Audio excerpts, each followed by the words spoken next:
Aloha and welcome to Wisdom Dialogues with Hope Johnson, coming to you from Hawaiian Paradise Park on the beautiful big island of Hawaii. Yes.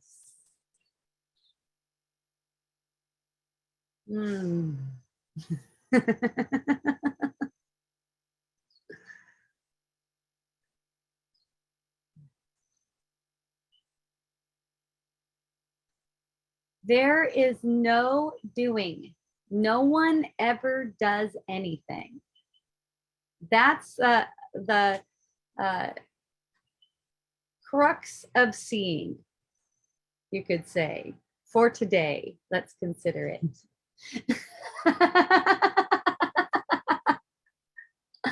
See, if anyone does anything, then they can do it wrong, and everyone is you.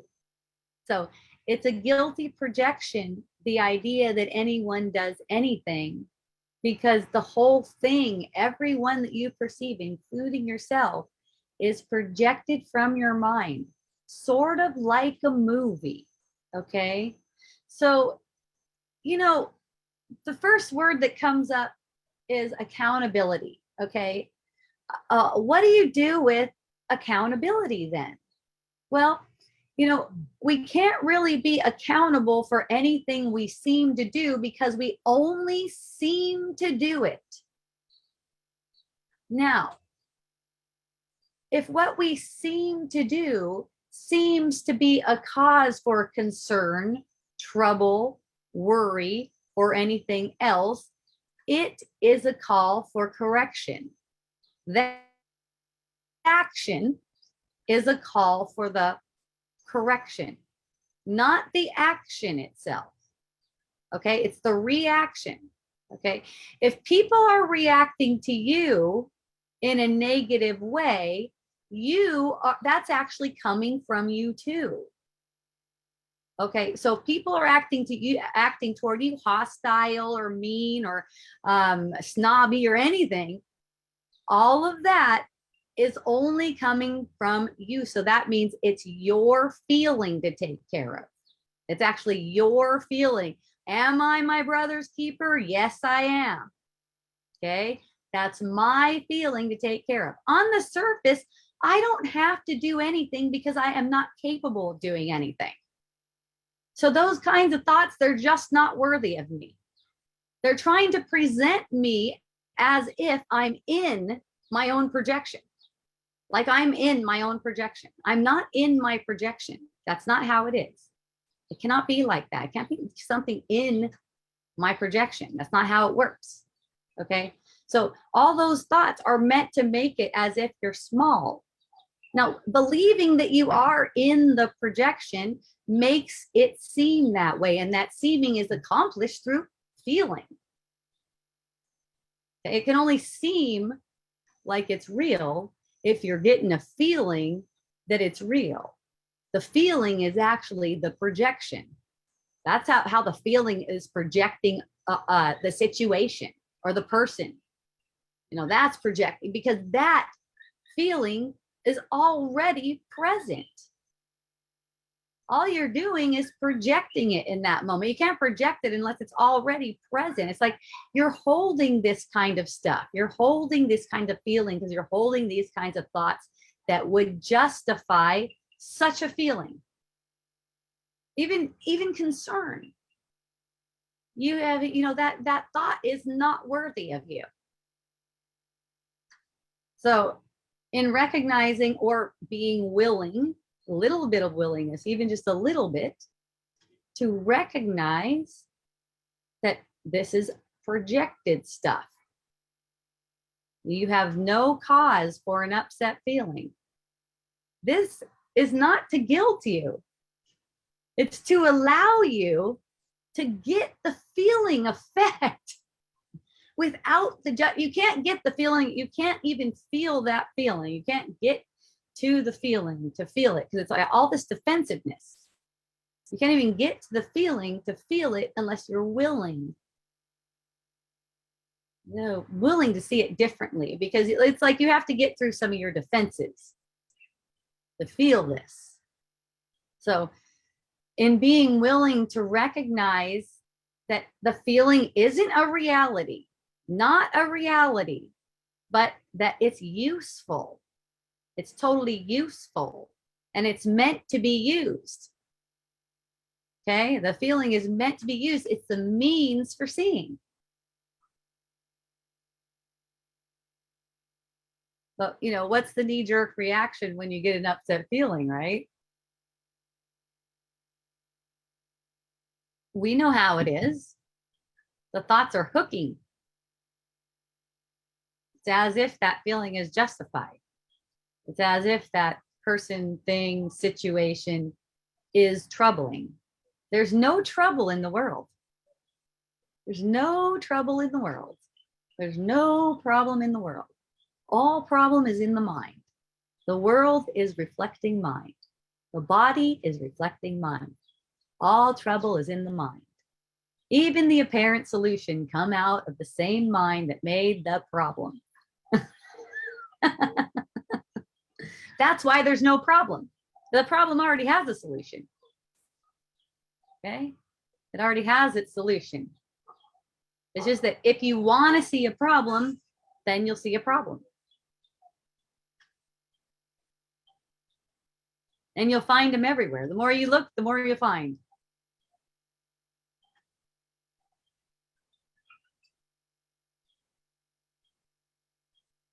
Only the mind's surrender, your willingness to surrender what you believe, what you thought you needed,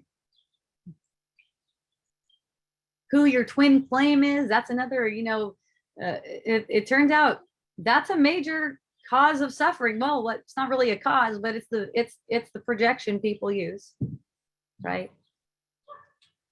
These ideas that, you know, maybe you saw it in a dream. This is your twin flame. Dreams are set up too. This is your twin flame. Person shows up. They're your twin flame according to your dream. You get with them, all of a sudden the thing breaks up, and then you're like, what now? I'm empty without my twin flame. And I'm like, it was a trick. The whole thing was a trick. It was a setup for that. It's just a game. Whenever you get hooked into something as if it's meaningful, because there's nothing here that means anything. That's where the suffering is. See? It's like, why are we upset when something goes? It came and it went. That's what it does. It passes. It's an illusion. That's how we set it up.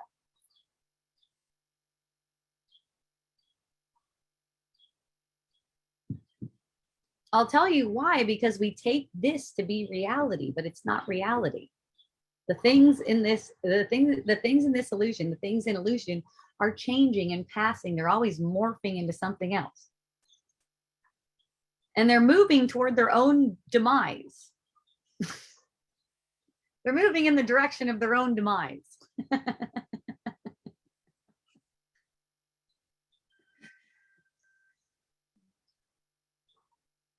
Everything in the world, that's like only place it leads. It leads, it's going from one point to another, apparently. But through it is the opportunity to awaken. Okay, and in that, who knows, who cares what comes of the body? Because the point is to see through it, to see through the body sense, right? And in that, but Hope, I see you take care of the body like way better than anyone I know. You're over there like doing your block therapy for like at least 4 hours every day, and rubbing your body down with oil and taking Epsom baths and, but you know, rest time, whatever, spliffs. And the thing is, that's not coming from me. That's like you can say like not as an individual preference. It's just it's just unfolding. It's like everything. It's just like unfolding. You know, I allow that for myself. You can say that. I allow it for myself. And you know what? Notwithstanding all kinds of apparent pressure. One day I realized the pressure was coming from me. One day I just realized the pressure, all the pressure, it's coming from me. I just like ease off the pressure. And then I see, oh, there's all this space. There's all this space for relaxing, releasing, unwinding, silence. There's just all this space for that. It's just like opening up to it. You know, it seems like there's these demands. Like I've always lived with a bunch of people, you know, seems like there's these demands, like, you know, people want me at certain places and stuff like that, or friends or whatever. And it's just like tuning in the moment to what's being called in the moment. That's all. And I find myself having a lot of moments of just this really deep relaxation. And, you know, I can't think of anything more productive than just being able to get a sense of that deep relaxation. And, you know, when patterned feelings arise, I'm happy about it. It's like, yay. Because, you know, whatever thoughts I'm using to make that feeling, what's causing the feeling, that's where I have an opportunity to see them. And, you know, even if I don't see them, just relaxing into the feeling sense and allowing myself to get that feeling sense without projecting all kinds of fearful shit, you know, that undoes the belief that's propping it up. Even if I don't see it, I don't even have to see it. It's still resolving it. Just because I'm not perpetuating it, it takes me perpetuating it for it to perpetuate as if it's in the world perpetuating.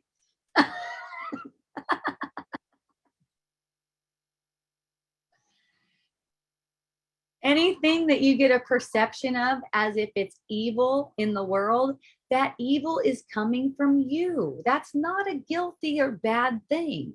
It's just that the evil is really ignorance. It's the same as ignorance, okay? It's just unawareness of who you are, okay? So when you get a perception of evil, what do you get? It's a feeling. There's a feeling. That feeling is projected by you so you can use it for a means of undoing evil, undoing the very cause of evil. But when you project over that feeling as if there's really evil in the world outside of ourselves, and this is what we're taught as we're kids, project over that feeling, that's how we make manifestations of evil. Isn't that so cute? It's cute. That's what I feel. That's what I feel when I have a perception of, oh shit, ooh, ooh. Get the feeling sense. And it's like, get the relief. And it's like, it's more like, oh gosh, it's like the suffering is made manifest. The suffering is made manifest. The suffering that I taught the world is made manifest. So whatever arises in my perception, that's, you could say, my kuleana. You know, in Hawaiian, we say kuleana. It's kind of like responsibility. It's kind of like duty, something like that. I look at it as function. I love that word. I get it from A Course in Miracles. I think it's perfect. I think it's just perfect. That's my actual function. Like we all get caught up thinking our function is something else, these other things. But our actual function is this healing, you know, through the feeling as if it's real. When it seems real, it's because you're feeling as if it's real. Your feeling as if it's real is a projected feeling. So that's good. That means it's good. So you get the sense let's say someone passes away, someone you love passes away, someone you're really close to passes away, right? And you get the sense that you're really sad. Okay. That feeling of sadness was already there. It did not need a person passing away to be there as a, let's say, as a potential because of a cause, because of a thought that's mistaken. Okay, because of that cause, you carry the potential for this upset feeling. So the upset feeling gets projected, and also off of that feeling sense is projected a situation. So before you get a sense of the feeling is already projecting a situation for it. Let's put it like that. That's kind of like it's like what it is, you know. And really, it's all pointing. You get to see for yourself through the openness. They're just your openness. You know, you get to see for yourself.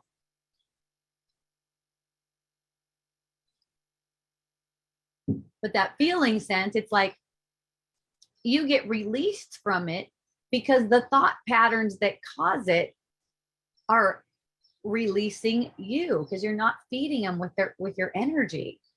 See, it's like they come around that feeling that you normally keep hidden, right? You may normally keep hidden. Maybe it's up all the time. That feeling like someone died. I don't know. The feeling that you normally keep hidden is projected onto the body sense. And that sense, that feeling sense already is calling in a situation for it. It's already like manifesting a situation. Here comes the situation. And then boom, the feeling seems to have come from the situation. Now you have something to blame the feeling on. You don't have to look backward to the original cause, but you can choose to look backward toward the original cause. All it takes is willingness to feel what you feel without making the thoughts that justify that feeling real. So go back to the example. Someone very close to you just died and you're feeling really upset. Okay.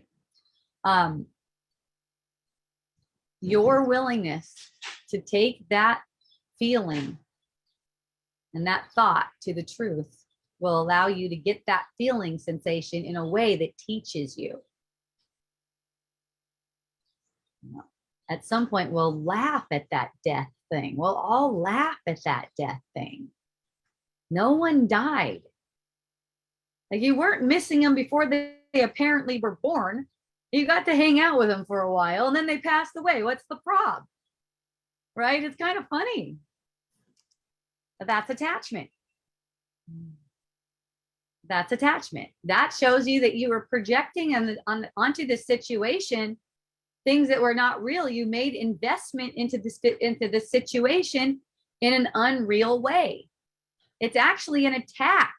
It's an attack on yourself, and it's an attack on the apparent other. There's also yourself, right? To set them up like that, to be an apparent cause, you know, like really a lot of gratitude goes to them. Hey, thank you so much for letting me set you up like that. So you're like murdered in my dream, and then I have to suffer over it. Thank you for letting me so I could see through it, you know. And actually laugh about the situation because the situation actually is silly. It's silly that anyone's born. It's silly that anyone dies. They're all silly. And everything that happens in between. It's meaningless. We don't even know what we're looking at. Okay? It's there as a distraction and as a means. Okay? So you can project feelings and then you can see through those feeling projections. Aloha, Maria. Thank you for joining. I love you.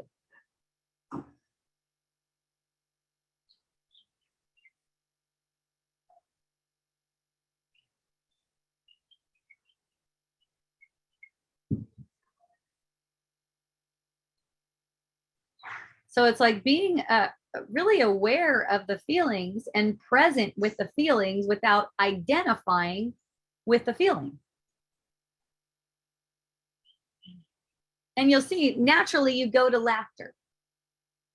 Naturally, you're just naturally like move toward laughter.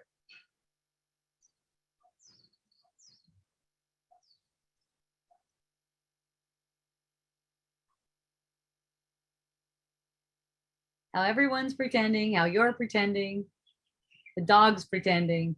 I don't know if the dog's pretending. You know, but the people, you know, you meet people and they're certainly pretending, right? They're giving themselves reasons, they're giving themselves justification for their suffering. They're giving justification for other people suffering. They're justifying mean thoughts.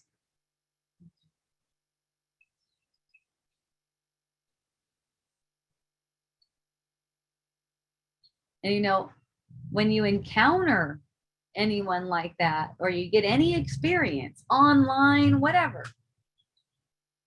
that's your projection. They're not like the way you think you see them. You taught them that. And you're going to unteach them that by seeing willingness to see through it. And you will see through it.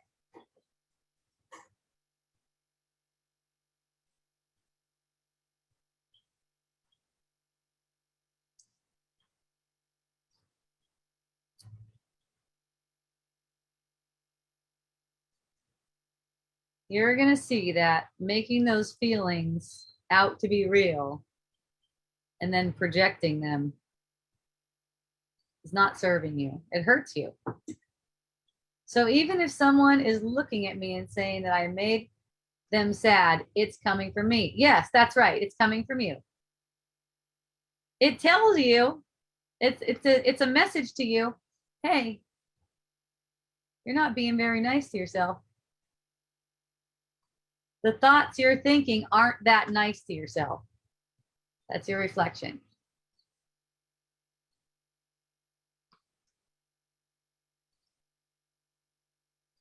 So in that, there's compassion, see? And gratitude for the mirror.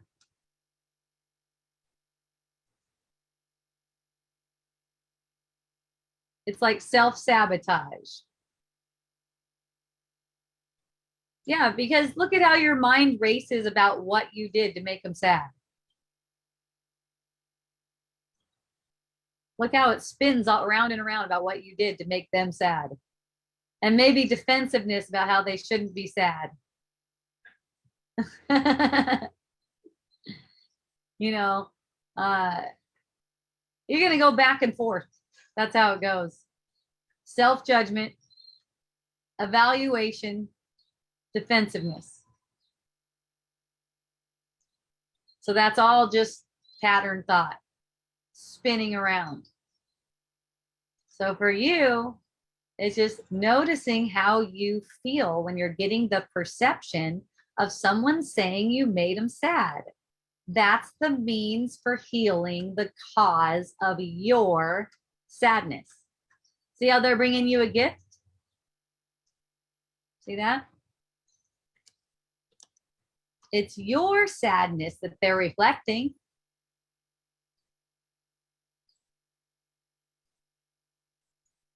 And you know, when you allow compassion for yourself, you're naturally communicating with them. That's, you don't have to think of what to say or anything. You're just naturally communicating because there's compassion.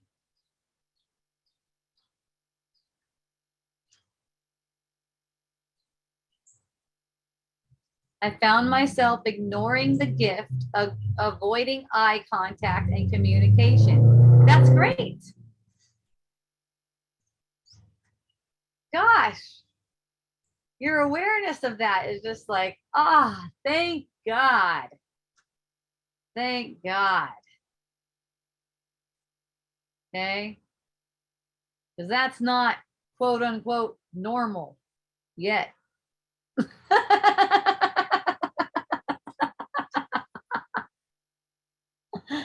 Okay, that's great. That's the little bit of willingness being played out right there. So you just keep watchful and be grateful. Be glad. That was freaking awesome. Did you see that? Dang. Look at that avoidance. Oh my God. It was like I made him totally real. Like I really made him sad or something. Or like he was really an asshole for thinking I made him sad. What a dick.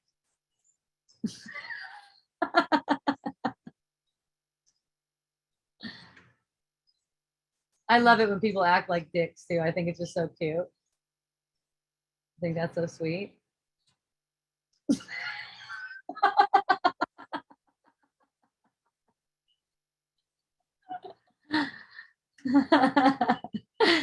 It is the adorbs.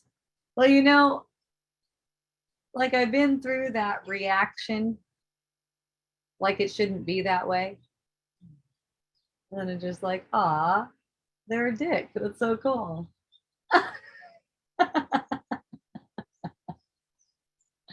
Thank you.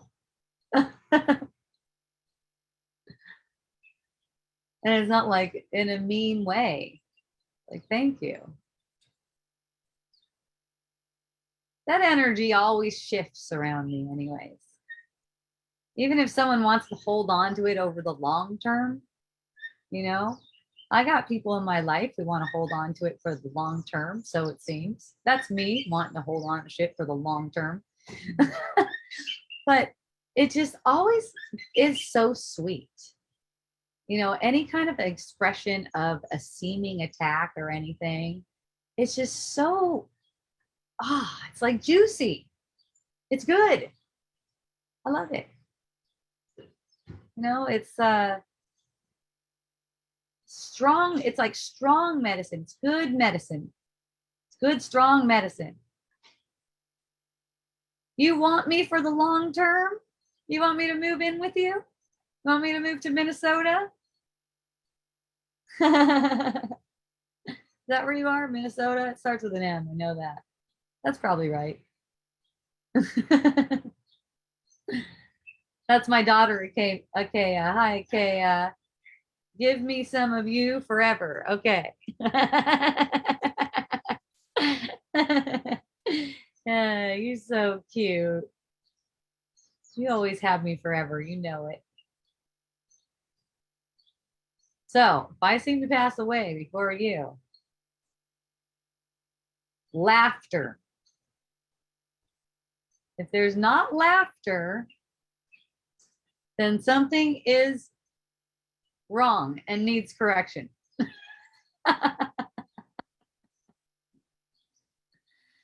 It's just a thought, though. It's not a thing. It's not a real thing.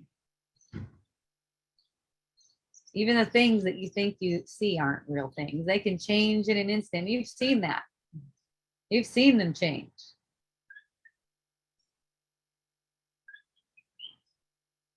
Wait till I can do that, okay?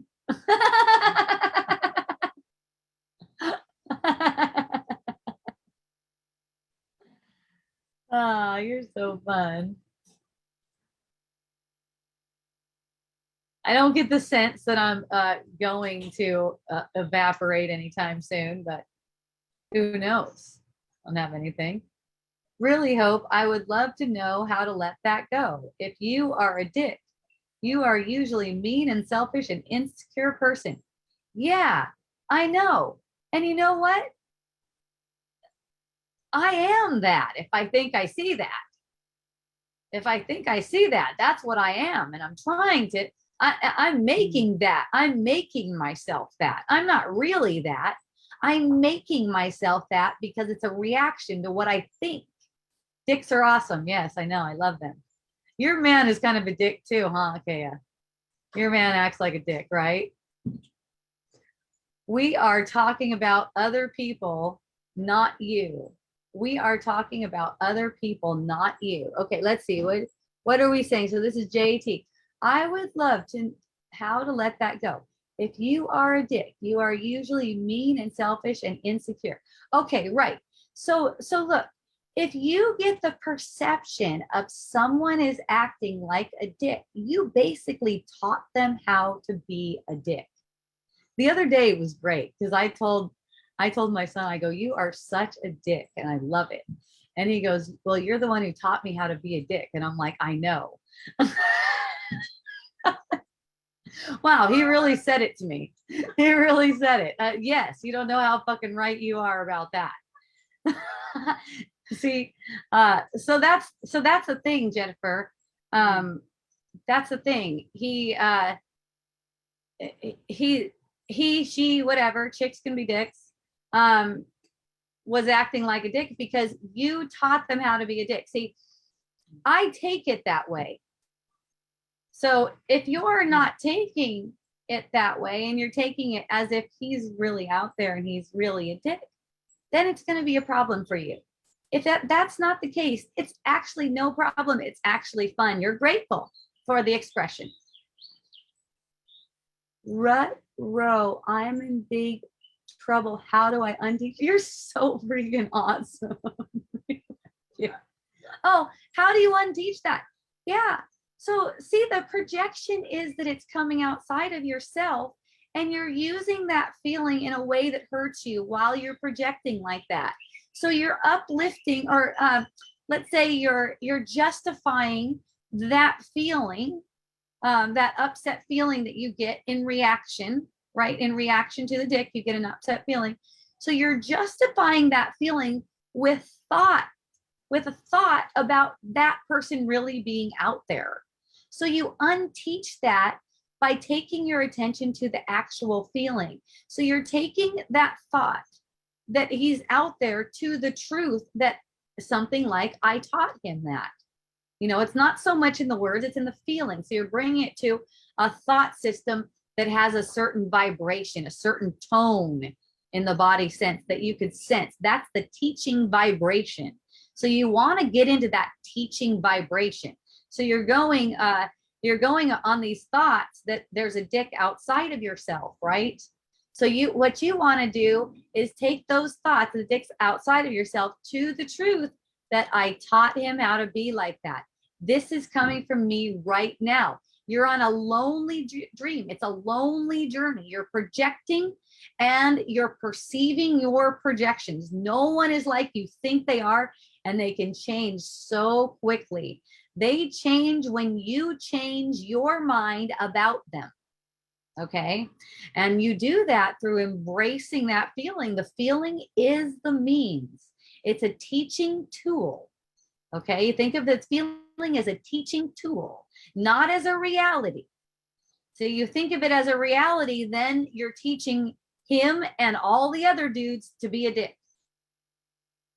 Okay. Teaching everyone to be a dick and how exactly to push your buttons and be a dick to you.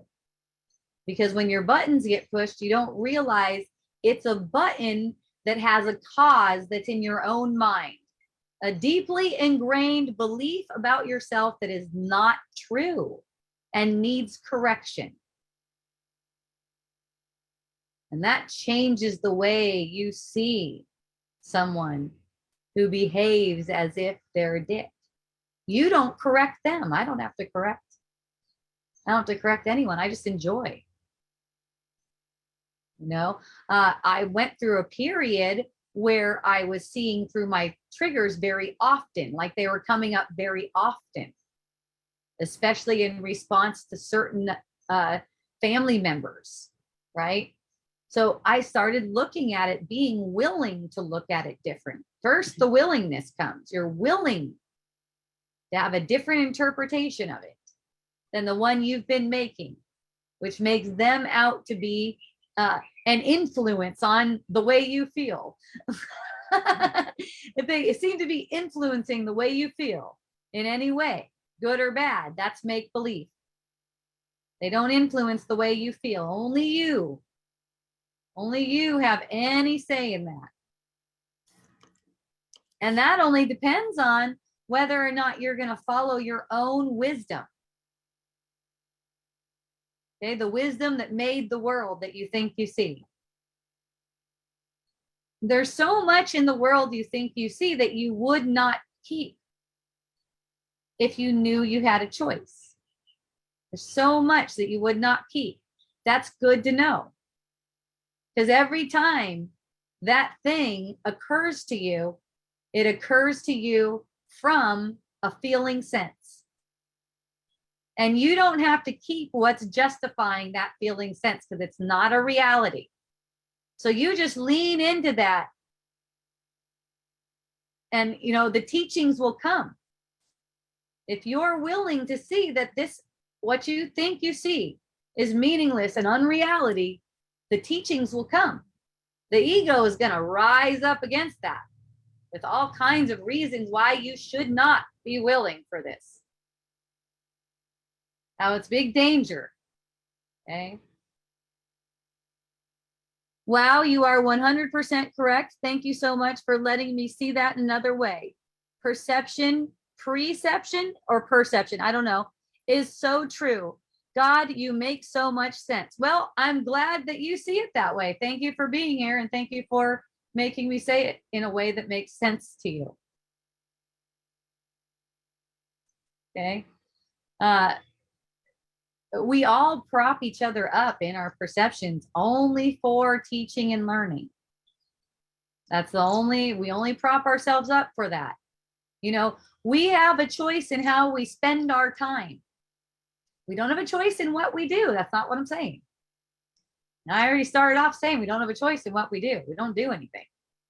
We're not capable of doing anything.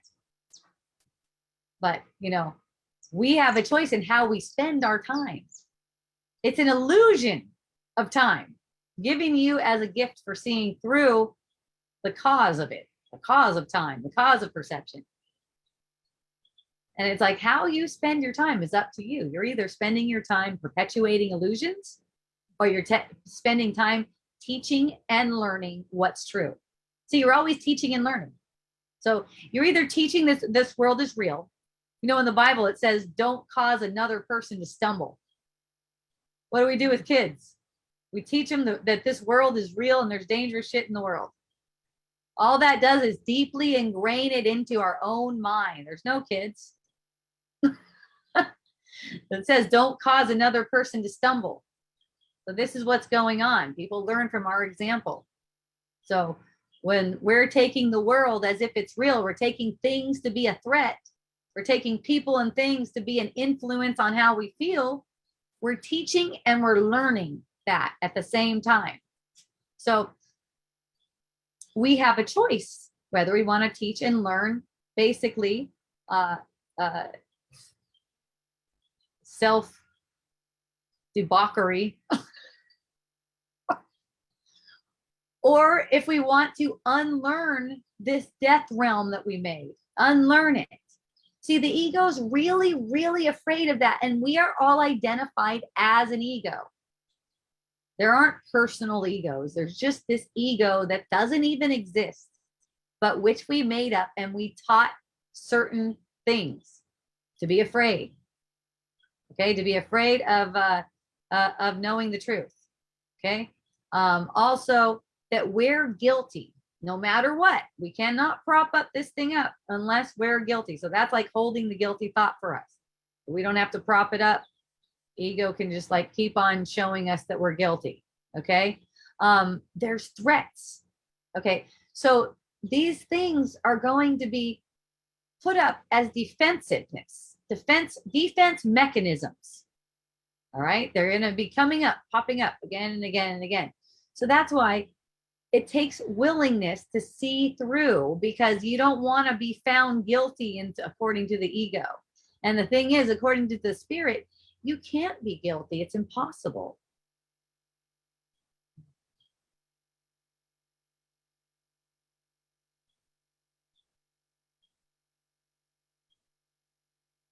But forgiveness really is up to you, because you're getting the perception of guilt all the time.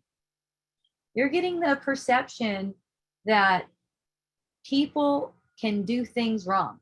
You're getting the perception that people made mistakes that led to their own injury. That's not how it goes. Any injury that you perceive in another person, you project, and you project the mistake along with it. You project the mistake that they apparently made along with it. Don't believe in their mistake as a cause. That's not a cause. It's your mistaken teaching that's a cause. Because you don't have a perception of something that you didn't teach the world. You don't get a perception of anything that you didn't teach the world. You taught it to be like that.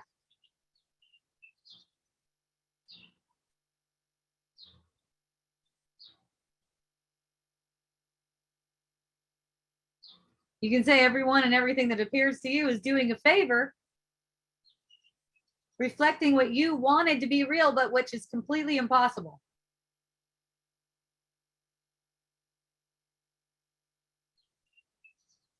You seemingly need to save them from suffering, but that's not really the case because it's your suffering. It's just your suffering.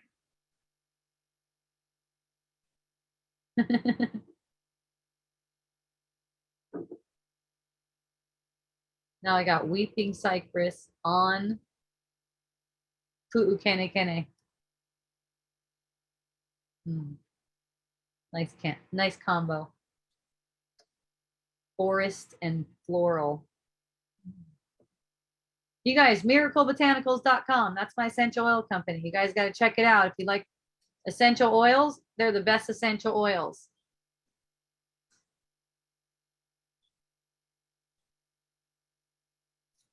Always infused with love and good vibes, really good vibes.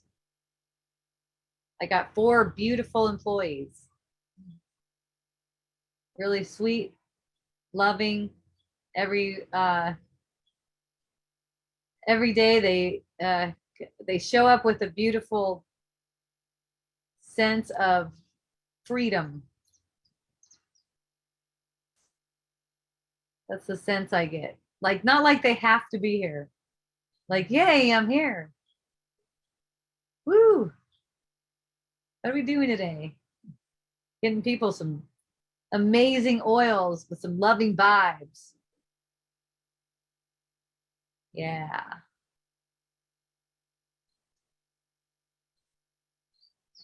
So sometimes people ask me, well, how do you work? How do you keep schedules and stuff like that? Well, apparently I have a calendar. It's just that I'm not responsible for that. And I'm not beholden to it either. I have a calendar. It's playful. I see it as flexible.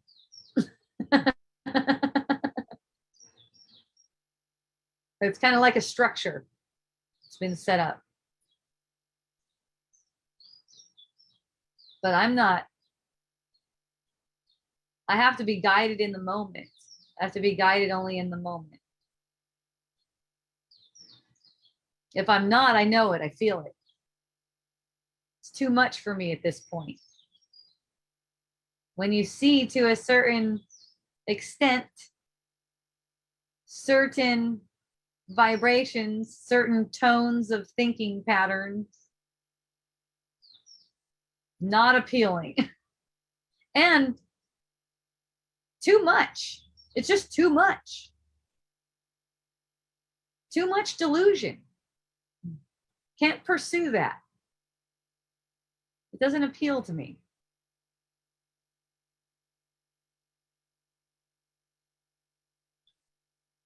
That's why I love it when a big sense of fear, like dread, like dreadful fear arises for me. And it's like, gosh, noticing that the situation doesn't even have to apparently change for me to just get so much relief in the moment. Just like, oh, the situation can remain, change. I don't care. It's the relief in the moment that's so beautiful. It does not matter. It's kind of like, reminds me of the deep releases I get during block therapy. It's like people ask me, well, have things changed? Have you noticed things change? And yes, I have noticed things change. And also, it doesn't matter to me because the release itself is the bliss. That release, there's a relief of tension. There's this relief of tension that just a sense of joy, a sense of relaxation, a sense of and it's like I can have that anytime. I can have that from just like allowing it for myself, like within my own body sense, just allowing it for myself. And like when I practice on the blocks, I can go deeper with it. If you don't know what I'm talking about, go to blockasana.com. I've got 3 videos so far. I'll probably be doing some more. I use wooden blocks. You can use a cork. You can start out with a cork yoga block. I got a thin, there's a slim cork yoga block on Amazon. If you can't find it, let me know. I'll send you the link. It's just way cheaper than the block. Some people that do not want to spend $250 for these 2 blocks, but until they realize that's fucking worth it. Right, Anne? It's a massage, a meditation, and an exercise all in one. And it's like get really deep. So like opening up and letting the depth occur, it takes apparently takes time. Because you start out, like when I first started out, especially right here on my eyebrows with a block, put it under the eyebrows, I could barely touch it. It was like feather touching with it. And it was intense. It was like going off. It was like, ooh, zoom, zoom, zoom, all this energy. And then, go back again and again. And then it just like keeps on. It's like, and like, even just thinking about it, even just thinking about the relief, it's like, this is, and it's like that kind of relief and relaxation, it ends up being allowed for yourself when you will allow it. You will allow it for yourself. I asked one of my friends, hey, well, what was going on when you were in all this suffering for a couple months, going in all this suffering, like down this rabbit hole of suffering for a couple months? Like, did you find yourself singing? Did you find yourself in yoga or anything like releasing and relaxing, bubble bath? I don't know. Whatever it is for you. No, I was totally denying myself anything that was good. I just kept on deepening into the thoughts. I kept on looking for more stuff that would justify that upset feeling and going into the thoughts more and more and more. And that is the way we punish ourselves. That's the guilty thought playing out. Okay. So watch yourself. Like say you're on YouTube and you get a perception of something on YouTube where it's like, oh, the world is fucked. So then you have this upset feeling, a reaction to the sense that the world is fucked. And you start searching for more validation that the world is fucked on YouTube. Okay. So just watching that, what is being played out here? You don't have a choice in what you do. That's not where I'm going with this at all. I'm not saying you stop doing that. Watching what you're doing to yourself. Kind of like how Goda set up here. What did she say? That was so good. To learn how to let go. No, that's the dick stuff. Damn, we've been writing a lot. I found myself ignoring the gift, avoiding eye contact in communication. So look, the Holy Spirit can use anything. Okay, so the Holy Spirit can use your frantic, desperate searching on YouTube for more shit to validate an upset feeling. The Holy Spirit can use this. So you're just watching as this is going on, what your mind is using to make an upset feeling perpetuate within yourself. You're just watching as that's going on. As you're watching that changes the whole thing. Now you're not making more illusions. Now you're not extending time. Now you're dissolving time. Now you're unlearning and unteaching what you learned and taught.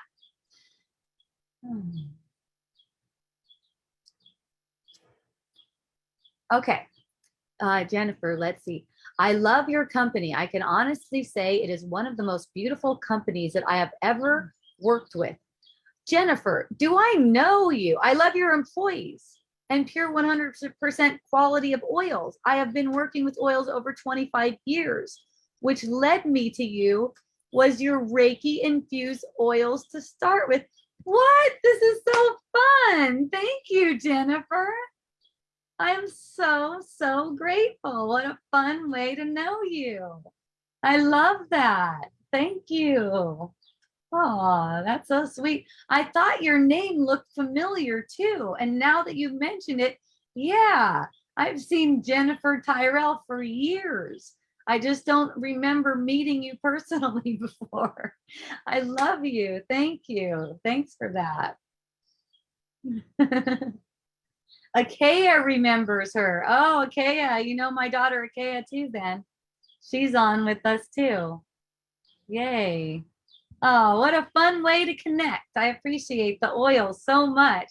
I knew when Miracle Botanicals came up as just an idea, my main thing was to communicate feeling through the medium of essential oils, right? Because I got this information that liquids carry vibration.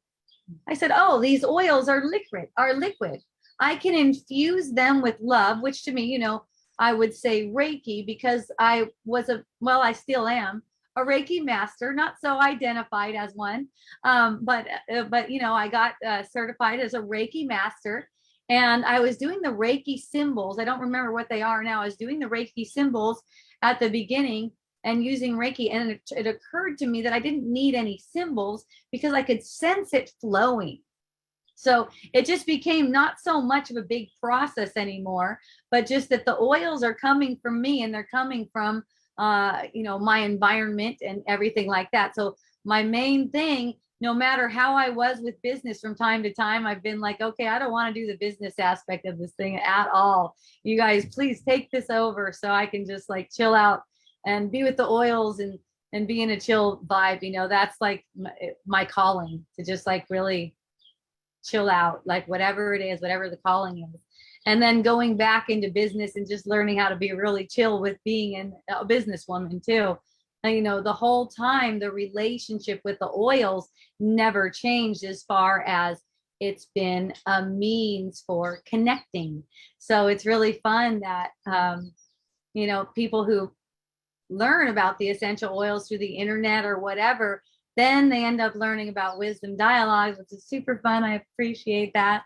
That inspires me to put a little blurb in my next Miracle Botanicals newsletter about wisdom dialogues, because people who like essential oil are most often on that kind of vibe where they can accept what I'm talking about here. That's not for everyone at this point in time, but certainly will be.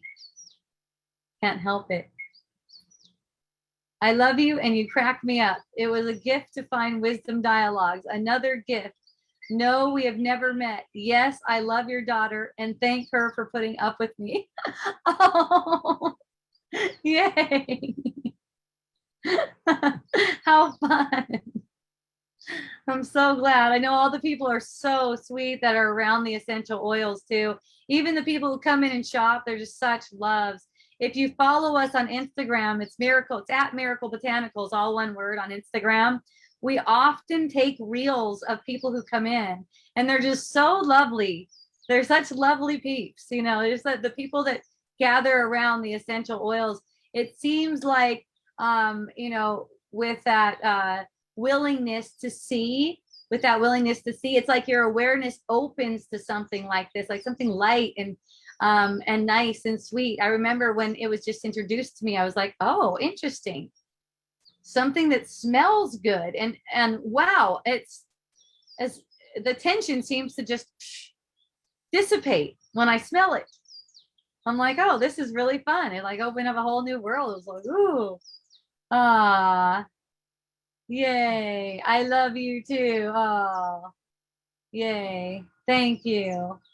The smoke detox apparently took care of the issues I was having. Yeah. And, that's the thing with essential oils too. It's like they know it's all coming from your mind. When you're communicating, and that is communicating when you take the inhalation, that is communicating. And look, every cell is also consciousness. It's in communication with you. and it's in communication with essential oil, and it's all and it's all informative. So it's like you take an inhalation of the essential oil, and all the cells are getting messages. All of the cells are getting messages, and you're in communication with all of the cells. That's what it is. It's all communication.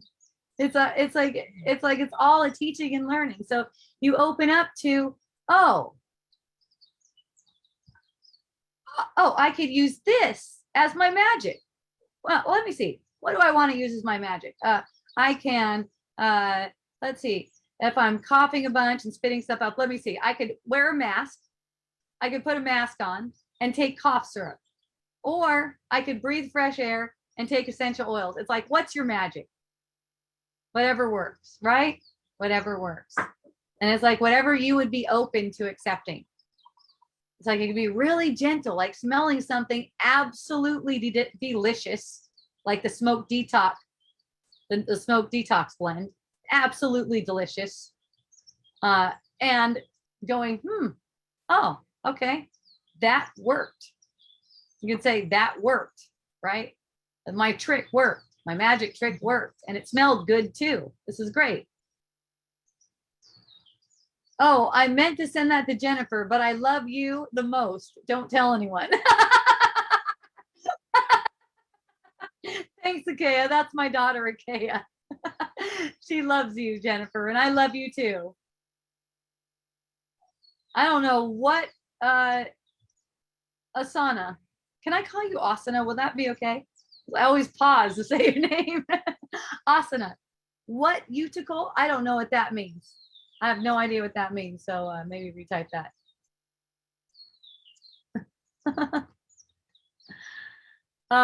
Constance loves Goda on Facebook. Constance, thank you for coming. Oh, new comments.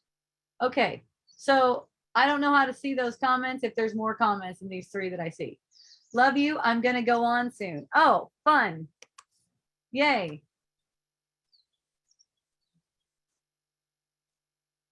That is so sweet. I know you are fibbing now. What am I fibbing about? I don't know.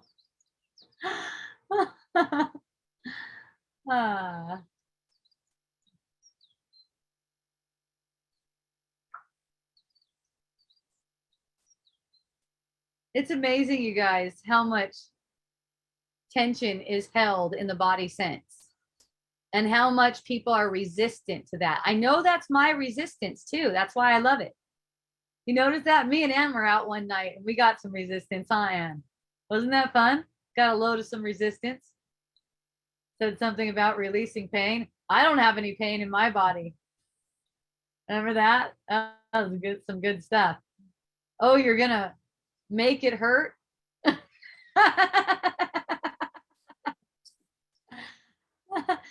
Well, yeah, kind of, but you're accessing what's already there before it manifests in the physical. That's what's fun. Before it manifests in the physical sense, right?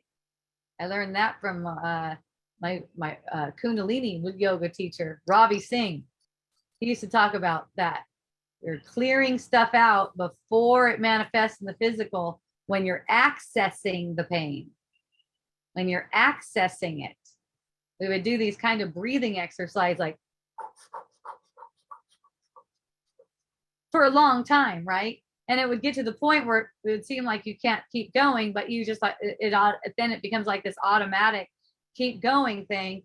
And it's like, just you go into a state of surrender. It's really a mental thing. You get to a point where you notice there's the mental relaxation. It stops being like a physical sense and you see the mental relaxation in it. And that's the thing, it's like dealing with things before they manifest in the physical sense. And the same thing goes with getting a feeling. When you get a feeling reaction, you could deal with that feeling reaction before it manifests in the physical sense. Even though it seems like it already did manifest in the physical sense, there's no need to project over it and make more of that. See? Because you're either projecting over it and making more of what you think you see, or you're undoing its cause. love the way you spoke of how the oils speak to our cells. Your oils are awesome. Yes. Oh, like I say, my oils are the best. They are the best. I do not know of another oil company that seeks out, for one, the kind of quality that we do and the kind of variation and the reason for it, like the reason for the essential oils. I mean, maybe there's some out there. I haven't found them. I haven't seen that kind of thing. Normally, what goes on, and this is what inspired me to start my company, is that there's a business plan, and then essential oils happen to be the thing that fits into the business plan. Okay. Us, we don't know what the fuck we're doing as far as it comes to running a business. We don't know what the fuck we're doing as far as essential oils. We just know what speaks to us. We know what speaks to us. Okay. Yeah, we have all the information. We have the chemical reports. We have test reports. We have all the worldly information too. We got test reports on them, and they're all freaking tricked out. They're the best ones. If we find small farms wherever we can, it's not like we're trying to virtue signal that we're sustainable or something like that. We like to go to the small farms because we can get it direct from them, really, really fresh. Find out a lot more about the way they process it and stuff like that. So we love that, and we keep them in a really nice environment here, and we love them up. Our whole thing is about healing. So we're not attached to whether the business even continues on as being a business. We're using the business and every aspect of it for awakening our mind. That's what it's for. And that's all it's for. See? So that's why these oils vibrate really high. They're grateful. They're grateful. So hooray. Goda, are you with me? Yeah, can you hear me? I can hear you. You're just so freaking quiet. Yeah. Quietly. Oh yeah, I'm just laying down looking at the pine trees above me. Oh, you're outside? I know. Yes, I'm cowboy camping. Nice. Yeah. Yay. Well, it's lovely to hear from you. Oh my God. I've been trying to get on since I left, but then it just never worked out.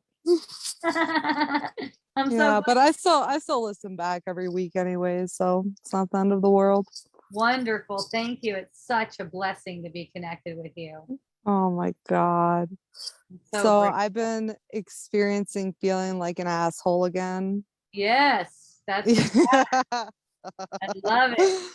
You're like you are the dick. I am the dick. You are the dick that Jennifer's talking about. Yeah. You play that part. We're all the dick, but you play the part for us. I'm glad to do it. Yes, it is such a blessing. Thank you. You're welcome. Oh God. So I was a little bit, I guess, questioning myself because I've been observing myself, being very watchful of my actions and what I'm saying and doing and all that stuff.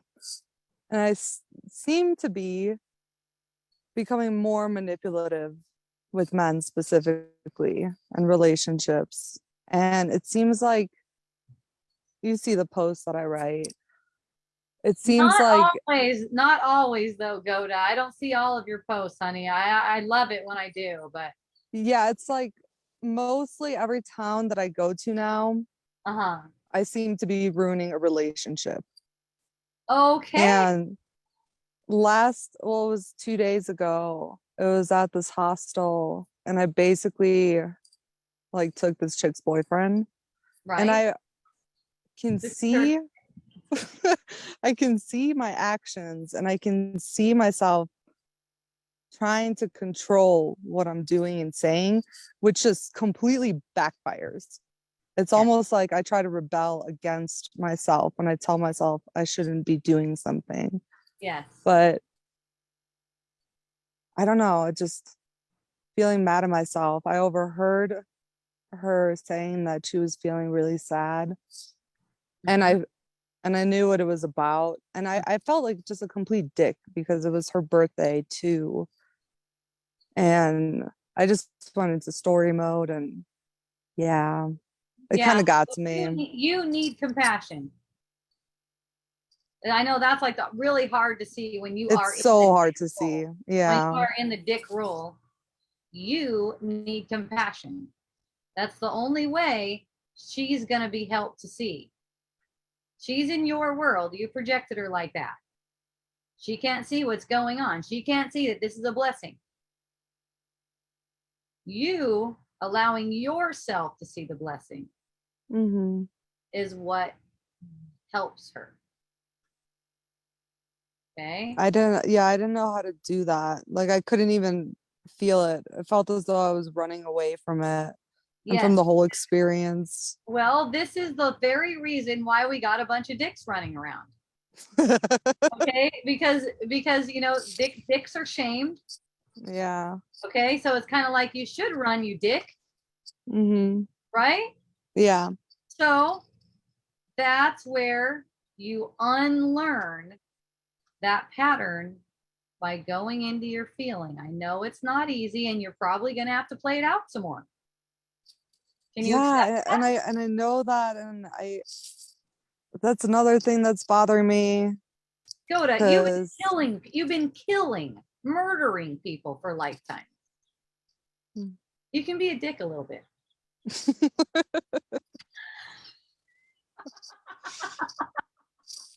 oh, and I totally see what you mean by how it switches from like defensiveness to like being like, why is that person even mad in the first place? And then to Oh, yeah, guilt. well, if she didn't have a hold on her man.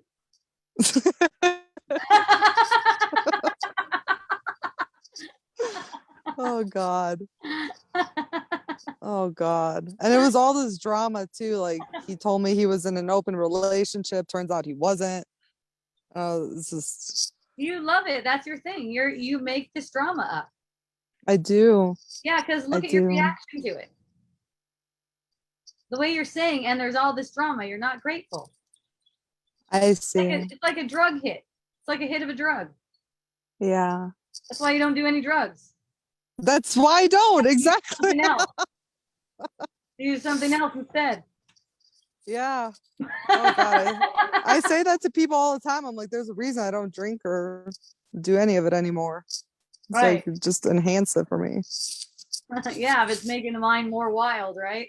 Yeah, Yep. it's like yeah, you're getting these hits. It's like taking like for someone who likes cocaine, for instance, taking a line of cocaine. Even though I know it's gonna make me feel shitty afterwards. Well, you are doing it for the shitty feeling. Because you're punishing yourself because you're acting like you deserve this. Mm. It's always when you follow the ego leads you to your own destruction. Yep.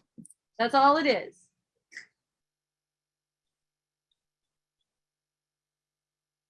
Man, that's so clear. I know. It's so easy too. It's not that easy because in the moment you get distracted and you get all caught up. That feeling like you're guilty, Goda, to be on your end of this manifestation, this dick manifestation, to be on your end of this dick manifestation and to be willing to look like this is such a blessing.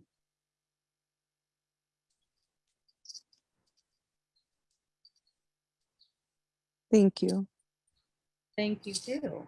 Oh God, I love talking to you. I love talking to you too. And believe me, if you ever came over here and boned up with my man, I'd be laughing my fucking ass off.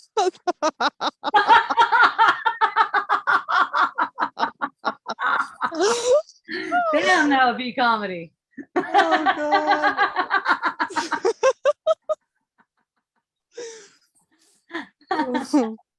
It is. It's comedy. Okay. Yeah. That's your Kuliana right there. Whatever it is, remember the Holy Spirit can use anything. And this is Mm-hmm. something that the Holy Spirit wants to use through you. You got this. Mm-hmm. You watch Oh, yourself being manipulative. You watch yourself the whole time, and then don't slip into the fucking mind stream. Just keep mhm. watching. Watch how you feel when you get a perception if someone's sad. Notice how you feel. Notice you're the one who needs compassion. There's no one out there sad, but there's just you projecting sadness onto that person. Yeah. Yeah, I definitely recognize that. Despite what it seems. I know the seeming Mm, appearance is very, very different. But you're the one who needs compassion. mm-hmm. Okay. Thank you, Hope. Thank you too. I love you. Thank I you for love you so joining. much. Yay. Aloha. Aloha. Okay, now we have, let me release that hand in case that hand comes back up. All right, here we go. Ask to unmute. I think she did it. She's on it. Nope, she's not on it. Yeah. Oh yeah, she's on it. Oh yeah. Woo. I was trying to type something to you when were talking to me, and Whoops, what did I do? I muted her. Shit, I don't know what I'm doing over here. Pushing buttons. Ask to unmute again. okay. You're back. Yes. Just trying to lower Never- your hand so I don't get confused. Never left. I got more confused, Okay. so it didn't matter. Okay. All right, go back to what you were saying. I was just saying I was trying to type something, and then I looked down and it's all jumbled craziness, right? And so, and then that was right when you were trying to talk to me, and then I don't know, my fingers hit a bunch of buttons, and then I left and had to come back. And anyway, Well, fun. I don't care. Call me whatever makes you happy. Thank you. It's just easy for me. I don't have to pause. I'm like, wait a minute, what's the other way? Right. Asana. You're asana to me now. I deem you asana. Okay. Say it's my spiritual name for you. All right. Okay. I love you. So yeah, I don't care what your name is. I just love you. yeah. Names are nothing. We know that. Names are nothing. Just an outer world label, yeah. Well, it's a sound. Oh, that's true. It does have a vibration. Yeah, you're right. yeah, which is also projected. You know. Yeah, yeah. It was in our heads. Yeah, it's all in our heads. And my granddaughter and I were laughing today because it's just so funny how you can go in on something. Your mind can just make up the craziest stories. We just were laughing so hard today. Yeah. Goes off. It goes off, and some of them get dark. Right, exactly. Fortunately, we were noticing, we would say like one little thing and then we'd look at each other and go off, right? But we'd laugh because we know that that's what we were doing. Right. So we were enjoying it rather than, like you're always saying, not to be afraid of anything that comes up, or to just look at it and realize that it's nothing. Yep. By diving into the feeling, though, that's the part that's big, Right. You have to be willing to dive into that feeling because it's through that. It's not resisting it. Right. Yeah. Did you get on your block yet? Or your towel or your anything? No, not yet. Okay, so one thing you can do if you look at one of my videos. I did look at your first one for a little bit, so go to the second one and because it'll tell you how to roll the towel up and just do the first position. And you'll see what I mean. Oh, okay. The second one that I did. Yeah. Oh, okay. All right. That sounds roll good. the towel up into this neat little thing, and you can do one position that might just change a whole perceptual view of everything. It is. Yeah. Okay. Yeah. I love that. Yeah. So check it out. Blockasana.com. It's named after you. Okay. Don't you love it? Yeah, and everybody celebrates my birthday too, because it's the 1st of January. So what do you think? Perfect. I love it. I had a guy tell me once that, yeah, some kind of reader. He says, yeah, you were in a hurry to get here. You were in a hurry to get here. Why? Yeah, I wanted to be first. Right? Oh. Born on the first. Oh, yeah. Okay. I'm like, yeah, I don't know. Sometimes I think, oh, what was I thinking coming here? Big celebration. Just being here on this planet, you know? Oh, you're not here. You're going through all your stuff. That's true. I'm not here. Yeah, Yeah, that's it. Thanks for reminding me. Yeah, that's right. I'm not. Yeah, it's just like a wisp, like a dream that you got here, like a wisp in the mind that you seem to be here. It's yeah, really amazing. Just a thought. We're just a thought. Yeah, and it's like, and it's like you have all these versions of yourself, seemingly looking back at you, reflecting to you how you think about yourself.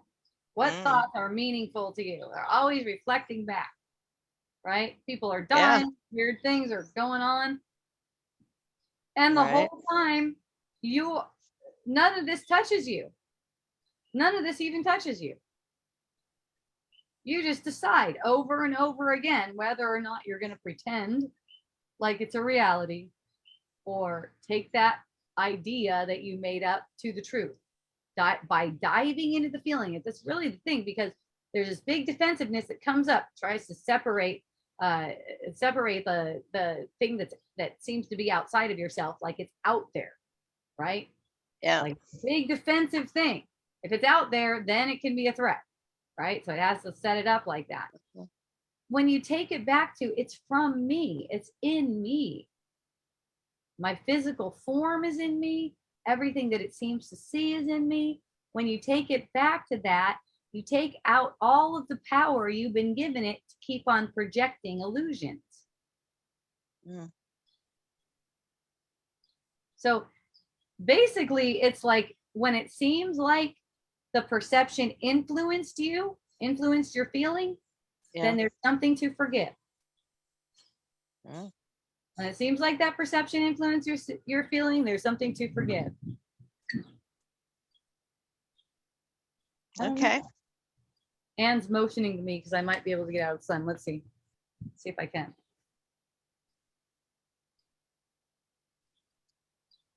Is that your place? Yes. Your new place? Yes, it's semi-new. I mean, I've been here since 2019.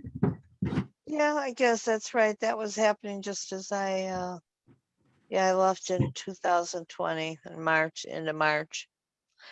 I don't know, but when I did see you at your home and got some oils from you, but I don't think that was your new place. Oh, you may have come to the old place. I don't know. Yeah, it must have been. Yeah. It wasn't it was when you were renting, I think. Yeah, this one's way more open. We got all kinds of open sky and it looks beautiful. Very, I'll show you a little bit. I'll give you guys a mini tour. Oh, cool. So see bananas and papayas over here. See sugar cane to the right of the papayas, or to the right of the bananas. And that's a big old lychee tree right in front. And then look at that taro. Look at those taro leaves. Those are badass. Wonderful. Yeah, it's fun. That's just a little part of it. It's very artistic for Tony. Yes. He loves it. You get a little garden. You're lucky. Yeah. No one's lucky. Beautiful. Yeah, that's true. No, you've created a beautiful, well, you know, from what you tell me, you created a paradise at your last place. And so, of course, you would do it again here. Why not? Well, it only comes through you. That's why. So it's like wherever you go, wherever you seem to go, because you don't really go anywhere, it's the same kind of energy vibration unless something shifted in your mind. So things are just going to kind of like take the same kind of form. And when you have a shift on the surface, something changes, it like rolls on back to that. You know, you might go through some fluctuations, But for me, I'm not dependent on any certain thing. Like, if I find myself in like a concentration camp or jail or something like that, it's still awesome because I'm awesome. That's just how it goes. Right. Like whatever wherever we're getting a perception of, we're putting ourselves at the center, for one, of that perception, and we're communicating with everything in the perception. So wherever it is, wherever it seems to be, whatever illusion I seem to have made around my apparent self is freaking awesome. Right? Yeah, so, I love it. Yeah. It's so confirmation of your awesomeness. Yeah, it's like anything can come, right? And I remain the same. I don't change. Right. That's the thing. Anything can come and I don't change. What changes is an ego manifestation.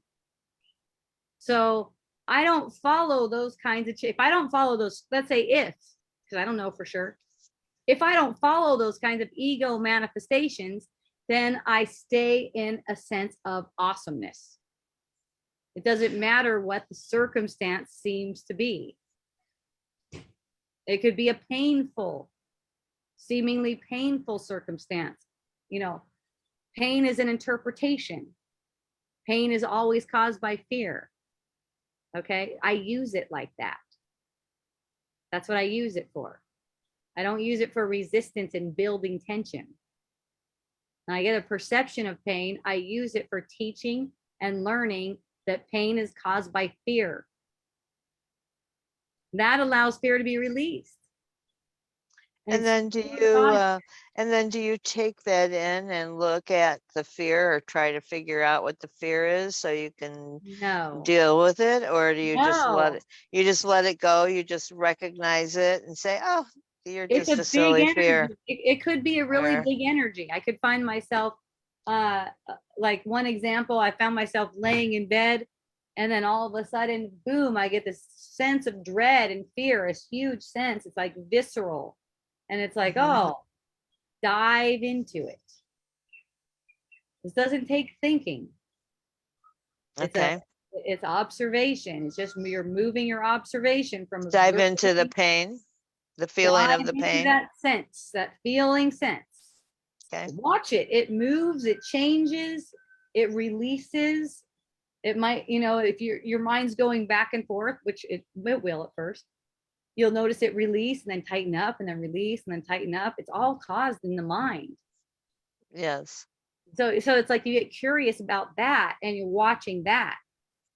You're watching that sense of dread and how it comes up like that, and it's on a pattern. And so you're curious about it and you're interested in getting to know it, getting real friendly with it, rather than resisting and projecting it, which is the norm. That's what we've been taught to do. Yes. Okay? Any kind of pain, physical, whatever. I've been seeing that very clearly. I think you'll see what I mean. I think you'll see what I do. I get what you're saying. I totally get what you're saying, because I've been having a lot of experience with seeing really very clearly how we project, onto others, even when we don't think we are, and just having a lot of awarenesses and lately, a lot of synchronicities, like you're talking about, feeling very solid in my I am presence. And I've been looking at Saint Germain. Do you know who he is? Not really. Okay, so he's he's known to be an alchemist. Okay. Right, and has had several lives that people have reported of in different centuries, playing different roles. And he's written a lot of stuff, and he has he uses a violet flame to do the alchemy, and it's about self. He went to India, and he has had some, and Egypt, and very knowledgeable about a lot of spiritual philosophies, you could call it, for lack of a better word. And but he gives you instructions, and he's all about the I am. Okay. and the power of the I am and the I am presence, Okay. right? So there Yeah. are other people that talk about that. And I had looked into that a number of years ago with my family. And it's funny because it's like I see how your life kind of does go around in a circle, because I've circled back to a bunch of things, spiritual things. So I see how I grew with the different ones, and then I went on to the next one, and each one grow and grow, and now I'm back around, circling around again.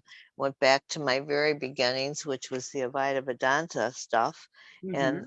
And then just recently somebody mentioned Saint Germain. I'm like, oh, I totally forgot.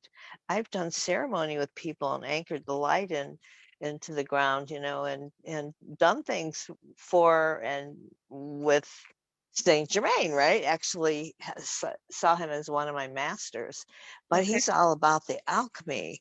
He was able to make gold.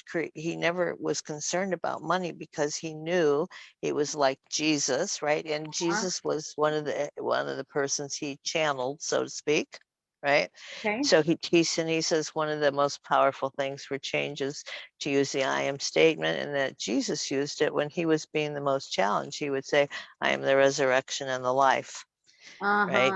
And that's the power, right? So you know Right. about the biblical stuff, right? I Right. know you do, right? So that's got me totally stoked, and now I see how I've grown, and now my consciousness is ready to dive in deeply into that. Nice. Yeah, that I am Yeah. reminds me of Jesus saying you have dominion over the world. Yes, exactly. And so I'm very stoked right now about the whole Oh, thing. I'm so excited for you. Thank you for sharing that. Oh, thanks for allowing me to share. Yeah, you're awesome. I love you. I love you too. All right. Hui ho. We'll talk. Oh yeah. Aloha. Okay.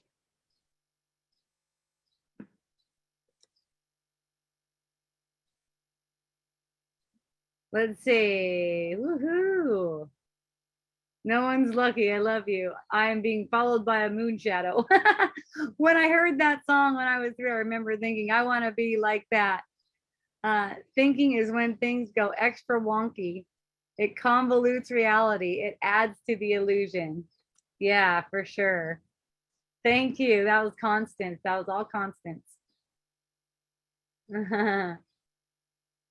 Love your strength and trust. You are a blessing too, and really help me. Sweet dreams. Oh, I love you. Thank you. I know some people are late over there on the East Coast, huh? There's no such thing as time, though. You guys know that. That thing about sleeping, that's weird. That's weird stuff where they tell us we're supposed to sleep even at a certain time. Here's another thing that kind of like blew my mind. Recently, one of my friends goes, hey, ladies, come out for full moon at the Warm Ponds on this and such night, 8 o'clock. Don't believe that stuff that they told us about how we need to sleep at night. We should actually be sleeping during the day. The sun's rays are harsh and they age our skin. We actually need more moonlight. And you know what? None of this stuff is fucking true either way, but it just really opens your mind. It opens your perception to what are these ideas that we made about when you're supposed to be sleeping, how much you're supposed to sleep, how much water you're supposed to drink, this hydration thing.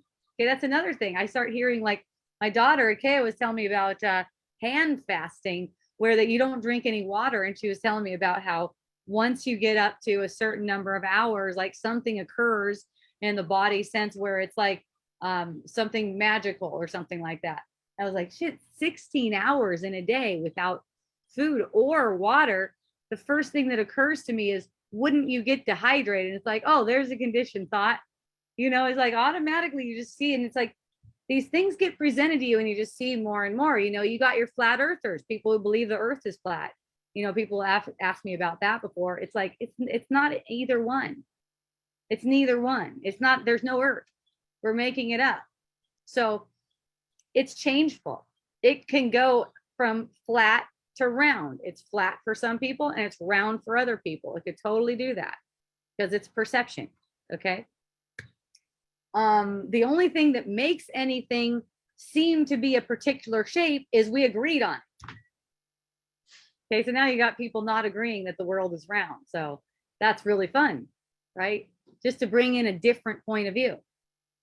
Like, oh, one of my friends was asking me, well, what's the deal about these PCR tests? You know, I've been getting definitely more people reaching out to me and going, hey, I found out that, you know, that vaccine stuff was like really bad and all this kind of stuff. And like, what's up with this test, this PCR test? Because these people are getting tested and it shows that they have coronavirus with this PCR test. So I send my friend a video of the inventor of this PCR test. He's passed away 2019, right before COVID. And he's the one who invented the PCR test. He's over there on a video talking about how you shouldn't use that to diagnose anything. You should not use his invention to diagnose anything because it's such a good detector of stuff that it can detect anything in the world within a body. If you can find it in a world, if you turn it up high enough,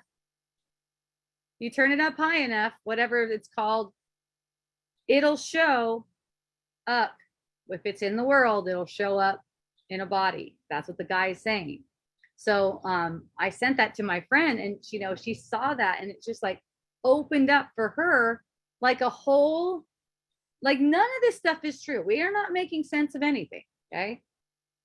It just opens up though a whole new way of looking at it. It's like, oh, we're really not, it's really not a reality.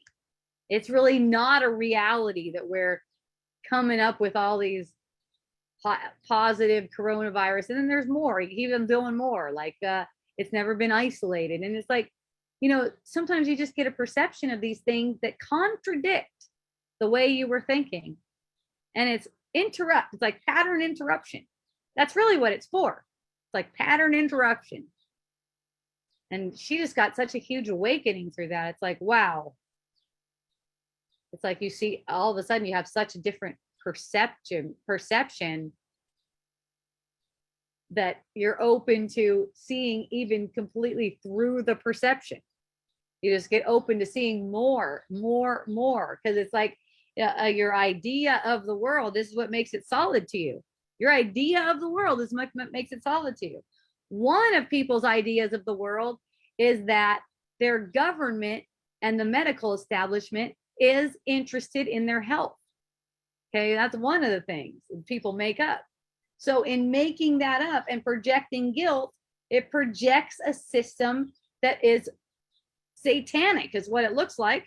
It projects a system that looks satanic and seems to be involved in satanic acts.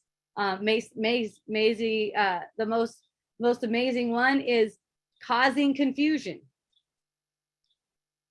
It's like all this chaos and confusion. That's the main one, to cause chaos and confusion. And that's the thing. We're reacting to that. We're on an emotional kind of reaction. Look at it. Take it like this. Everyone in your perception who's reacting, you taught them how to react like that. So in your sense, it's like you just like get a relaxation. So you can have your world shattered apart and let yourself be relaxed in it. My friend got a huge relief.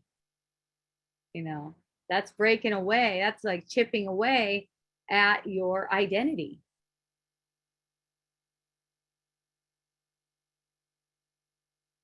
Start to see the kind of, and it's not like you're trying to look away from it, not like you're trying to ignore it. Okay, it's like you're able to look on it and look past it. You look past it by looking on it. You look on it, you get a feeling, reaction, you let yourself have some release, and that's what purifies your mind so that you can look past it. See? It's kind of like it seems like this big looming thing, and then you realize something, and then there's like a pathway. You just like go right around it, and then it fizzles out on its own. There's nothing for you to try to get. You always work too hard, and I'm speaking to Asana right now. You always work too hard. I could tell by the way you ask the questions. Like, are we supposed to do this? No. You don't need to do anything. You need to do nothing. if there's anything you could do, if it was a doing, it would be relaxing more. But you know, it's like, I can see you getting tense over the idea of relaxing more. So that idea that makes you tense also needs to be relaxed. It's like a surrender. It's kind of like step by step. That's why I'm telling you, get on my second video, roll up the towel. I think I taught you how to use the towel in the second and third. Just do the first one with the towel and then report back to me.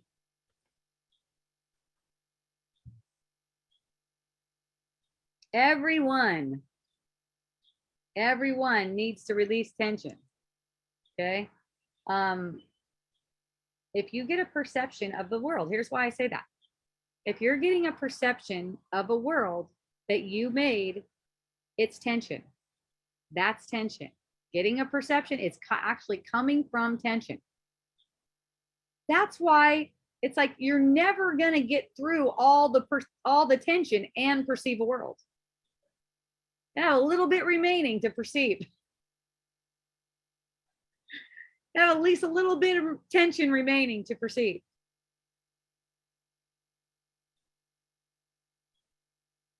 At one point, it's just going to be released from you. So it's like, dream your dream happily.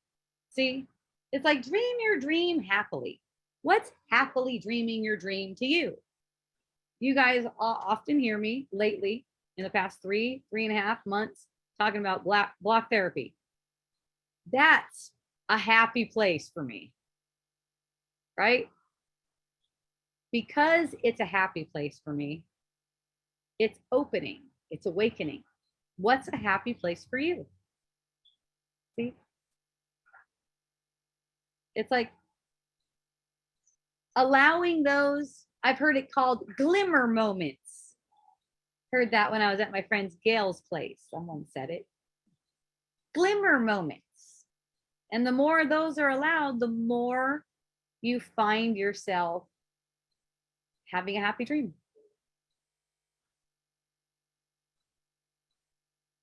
Hey, this feels really good. And then, you know, it's funny. The thought will occur to me, what if I don't have any blocks? And then that's an upset feeling. So I let myself get relief. What if I don't have any blocks? I don't know. I'm blocking right now. I don't have any blocks. Got my, the pad under my big toe, pressing into a wooden thing on the chair. I just love that. I love that feeling of release. Looks like you said thanks, Asana. Yeah, you got it. You got it. You know, I think you know about that trying too hard thing. We've all got that, trying too hard. There's not a single one of us that doesn't try too hard. The whole world is about trying too hard. Row, row, row your boat gently down the stream. Merrily, merrily, merrily, merrily, life is but a dream. Thank you, Constance. Thank you for saying that.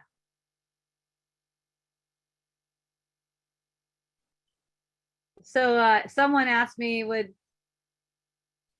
you say that the world is not real? Because that's like something that I say all the time. By the way, I've been called the biggest gaslighter in a really fun way. It was sweet.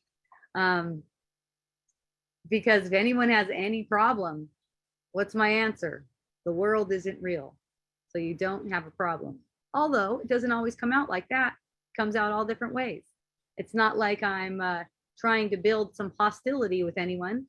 So I can kind of sense what the situation is. You know, I can kind of sense where I'm being called to speak. Not that I have a choice in speaking. See, it's me thinking that I do have a choice that makes me express in a way that causes violence or some kind of hostility or defensiveness to arise. That's how I know. The reflection. That's how I know. I can tell. I can feel it. So it's like, thank you. But when I'm just aware that speaking is just happening, it's just expressing through me, and I'm allowing myself to feel, I'm not going to say anything that makes a person seem hostile in exchange. You know, it's not going to come out like that. It's going to come out much sweeter. Sometimes it'll take a person aback, maybe. It'll make a person go, whoa, whoa. And, you know, it could trigger them for a second. But I find that they can take anything I seem to say. Anything. They can take anything I seem to say. So if I seem to say it wrong and there's a reaction that comes up, I don't need to feel bad for them. I didn't get it wrong with them. I'm only perceiving the effects of what I think of myself. So it needs to be met with compassion. That's all. If I get that perception that someone's hurt by my boldness, someone's hurt by that sharp, sometimes sharp way that I might have, that's not true. To say that's not true to someone, you might go, what? Of course it's true. It's my truth. Okay. You know, sometimes it might blurt out, that's not true though. Then they might get really defensive and go, yes, it is. It's my truth. And then I'll go, okay. See, it's kind of like a play like that. So yeah, you know, you're gonna probably, since you taught the world how to be the way the world is, you're gonna have people who maybe just lost a child. People are getting this kind of experience, apparently, lost a child. And they think it's really real, and they're really, really suffering, apparently, according in your perception. You still need the relief. They don't need the relief. You need the relief, because you know what? They can only get the relief that you allow for yourself, and you can't give what you don't have, right? You got to have it. You can give it to give it. You got to have it for yourself before you can give it. So you can't help them like that. You can't help them by trying to suffer with them. Okay.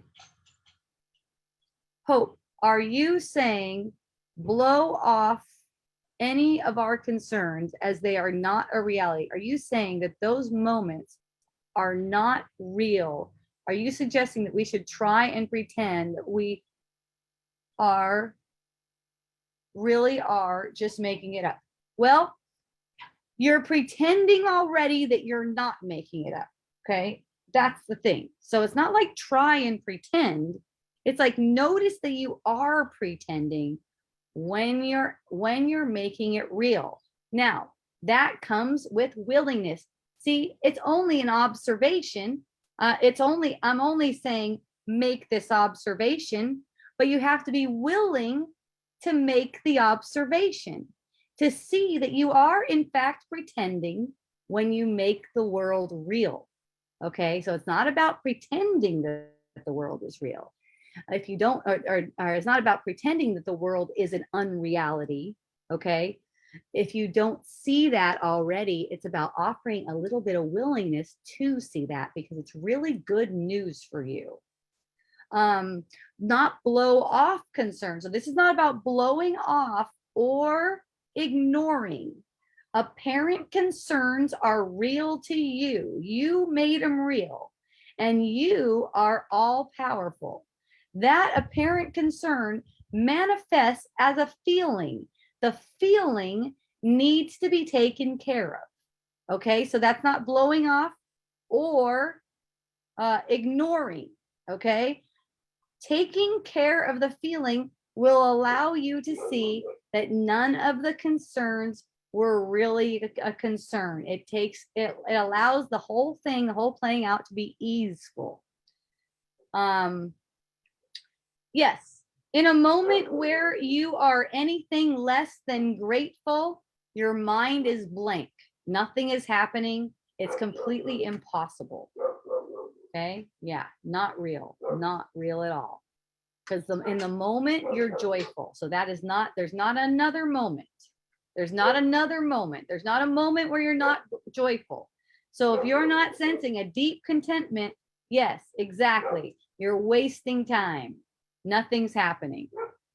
Are you suggesting that we should try and pretend? Okay, I read that part. This is fun stuff to help us change our thoughts. I appreciate the lesson of compassion. Yeah, it is really fun. And you know, these are really fun questions too, because these are the kinds of questions that pop up for people and what scare the shit out of them. No, don't. If you blow off your concerns, that's acting like you can make a decision to blow off your concerns. You cannot make that decision. The idea might, the thought might even occur to you. I'm going to blow off my concerns. You don't need to give a shit about that thought. That's not relevant to you. It has nothing to do with you. You don't have a choice in whether you seem to blow off your concerns. See? See how unconcerned you become? Very unconcerned. You're not even concerned about the concern. Bear witness. I love it, Constance. Feelings want to be felt. Yep. That's why they're called feelings. You feel the feelings, that's all. And let the illusions be brought to the truth. The illusions are the ideas that are supporting the feeling. They're justifying the feelings. Without that idea, you couldn't feel like that. Without the idea that that person affected the way you feel, you couldn't feel like that. You couldn't prop it up. You couldn't prop up that feeling. If you knew that you were only projecting it on yourself, you couldn't prop it up. That's why you don't see that you're only projecting it on yourself. So basically, when you're willing to see, your sight gets purified of these imperfections and allows you to see that you're actually making it up right now. You're projecting that person, you're projecting that situation, and you have all the power to resolve the cause, the underlying cause of anything that you wouldn't keep. Anything. Okay? That's our power. So, you know, in order for it to manifest in the physical, first it has to manifest in the ethers, you could say, or in your body sense is another way. So you're noticing where you're taking something really real, like say, I don't know, death of a child, let's say. You're taking that to be really, really real, and you're feeling really upset. Are you willing to see that you projected a death to bring that feeling up? It's not a guilty thing. You projected a death. It's actually a playful thing. You projected a death to get that feeling. When you see that, you're able to laugh. And you know, it could be anything. You just a little bit. Just go there a little bit. I'm just encouraging you to go there a little bit. It doesn't matter what it is. Whatever it is that strikes you with, oh, so much sadness. Oh, so, and it seems so justified. Your sadness, of course, you have a dead body to show for it. And it's little, it's small. It's a small one. Maybe it's a big one. I don't know. But you got a body to show for it. So then, of course. But see, you only projected that so you can prove to yourself that your sadness is justified in this world. So you don't have to see that you're projecting sadness, and that sadness is based on thoughts that are unworthy of you, thoughts about yourself that are unworthy of you. So you have every single right, and you deserve to laugh at death. And I know you will. It's only a matter of time, because you'll see how fucking silly it is that we're pretending like people die. I am no longer scared by dark feelings, because nothing is dark when it is fully allowed. Sadness, regret, doubt, and despair. All of these are children of the one life, and all children of the one life, and all are welcome here. Each one of them comes home to my heart and kisses me gently before it is gone. Nothing is denied and nothing stays. Yep, I love the way that's put. I am no thing and I'm everything. I am both the dream and the dreamless. I am the unbroken amidst the broken. Amodama. Nice. Fun. I like it. I think I saw that on Facebook. That was a good one. I like that one. Yeah, like even all the words we use, pointing and stuff like that, they're not meaningful at all. We're only using whatever it is as a tool for teaching and learning. So none of these words are anything. Niall likes it. Thanks, Niall. It's fun that you're on. I love you. You are one of the few people in my world that actually encourage laughing at death. Sober and refreshing. Many thanks. Oh, I love you. Oh, I love you too. Yeah, I'm glad you like it. Yay. We can laugh together. Like, can you imagine you get a call, right? Someone died. Oh, yes. It's fucking awesome. It's not like you're trying to kill people. See, that's where the ego goes on it. It's not like you're trying to kill people. You love people. You don't want them to die. But nothing's dying. There weren't people. Nothing's dying, and it's on a trajectory, and it's meant for one thing. Okay, it awakens your mind through getting that feeling reaction, like someone died. Notice how you project a really real feeling too. Or someone broke up with me. That's kind of like someone died to people, I noticed. I remember getting that sense when I was like 16. I had this boyfriend. His name was Eric Summers. He had long hair, and I thought he was fucking the best thing ever.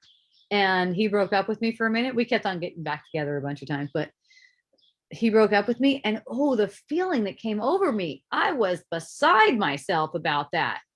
I was like, what the heck is this? I might have been 14, 15, 16, something. I was like, what the heck is this strange, dreadful sense? And I just knew that I wanted to see through that. I wanted to be able to date and have fun without having this dreadful sense, like people, and letting people come and go as they please without having this dreadful freaking sense. Well, it wasn't until it was like, you guys see me okay? I'm freaking in the sun like a mofo. There's nowhere for me to go, really. Oh, over there where you are, Ann. Let's do that. I only have a few minutes left. Oh man, I'm already at 5 o'clock. Okay, I'll make this snappy. We're just playing musical chairs around here. It only does this for a short time. Like the sun being at this angle, it doesn't last very long. I think it lasts maybe a month or two. And then sometimes it's just not sunny. So I'll get up here like this. What was I saying? I was on to something. Oh yeah, Heartbreak. Oh yeah. I saw a movie last night too. It was called Something's Gotta Give with Jack Nicholson. Is it Nicholas? No, Nicholas the golfer. And Diane Keaton and the awesome Keanu Reeves. Oh my God, it was so cute. Anyway, she got heartbroken, and Jack Nicklaus got heartbroken too. Jack Nicholson. And it just reminded me of, wow, how people suffer over that idea that you found the person for you. There are not any people, and your suffering doesn't make them either come to you or push them away. Because if you need to be with that person, that's what will be. That's how it is. My mom told me that when I was young. She said, Hope, if it's meant to be, it'll be. And I was like, oh, of course. I just didn't really learn how to put that into play until I got the gift of my first husband, which was Akaya's dad, which is he's such a sweetie.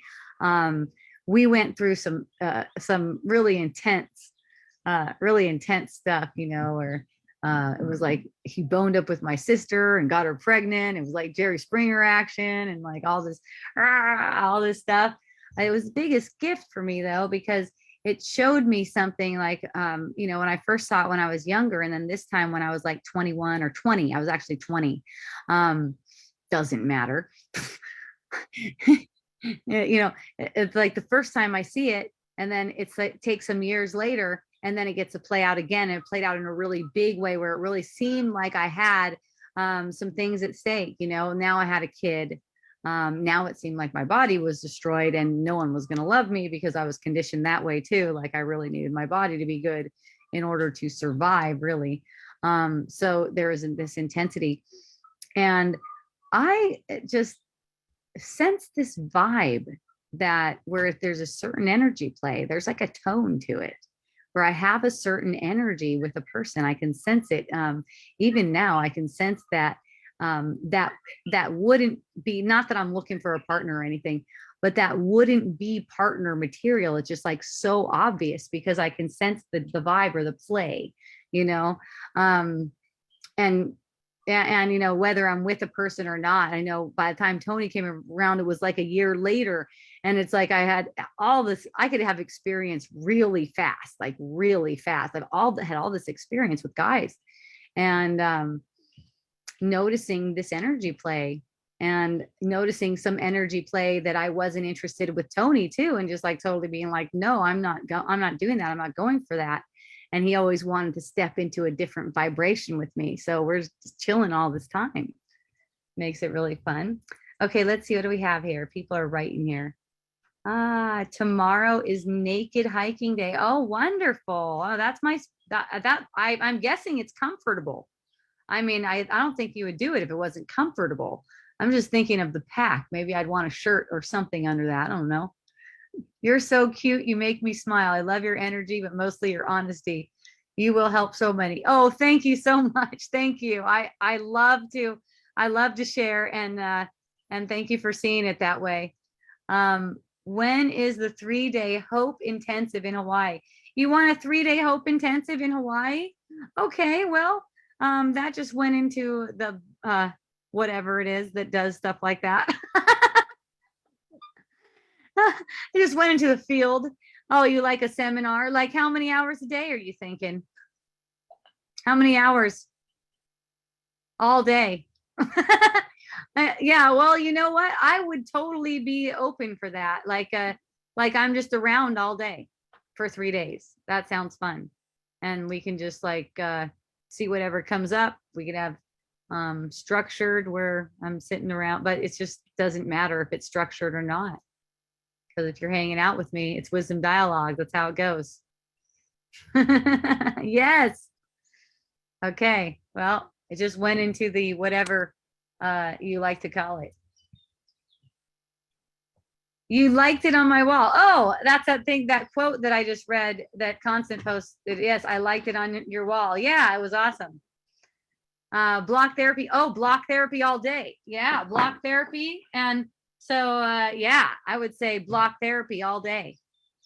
Got to get some blocks. You got to come with blocks if you want block therapy, and it's recommended. Yes to block therapy. Yes. Yes to block therapy and wisdom. Okay, we'll see. You know, it'd be a fun place to do that is where they have the hot water. I think they have a little retreat space there. They have the hot water tubs. So yeah, there's a couple different places. That's fun. Okay, you guys. Thank you. If there's not anything else, I am going to say my goodbyes to all my sweeties. Let you know that there's places you can follow me. I go in through phases all the time. You never know what I'm going to do or whether I'm going to even post. I have no idea. So, you know, there's a lot on there though. There's a lot on all these different places if you want to go and check it out. And you know, it's not like some fluffy shit. It's some real shit. You guys are going to like it. So Awakening with Hope on Telegram. Awesome Hope Johnson on Instagram. Awesome Hope Johnson on the pattern if you want to line up your pattern with mine. Wisdom Dialogues Online is a group. I mostly post to the group. Once in a while I post to that page. It says Wisdom Dialogues with Hope Johnson, but I mostly post to the group. HopeJohnson.org will take you to the YouTube stuff and also to the podcasts, which are recorded of the in-person ones that I do here on Fridays from 3 to 5 at Hawaiian Sanctuary. Okay. Every Friday, 3 to 5, and also available on all your podcast stations. And you can find all the links to that. hopejohnson.org. Go to the Wisdom Dialogues tab. That's where you're going to find Wisdom Dialogue stuff. You can also get my book on there, and you can also donate to me. Okay. You can also, if you want a one-on-one, you can connect with me. I don't know if that thing works right now. hopejohnson@me.com. That's how you can connect with me, or Facebook Messenger, or however you want. Okay. Oh, I love you, Asana. I love you too, Jennifer. Thank you. I really appreciate you. I love your real shit. Okay. Thank you. Yay. All right, everyone. Until next week, mahalo, aloha, and a hui ho.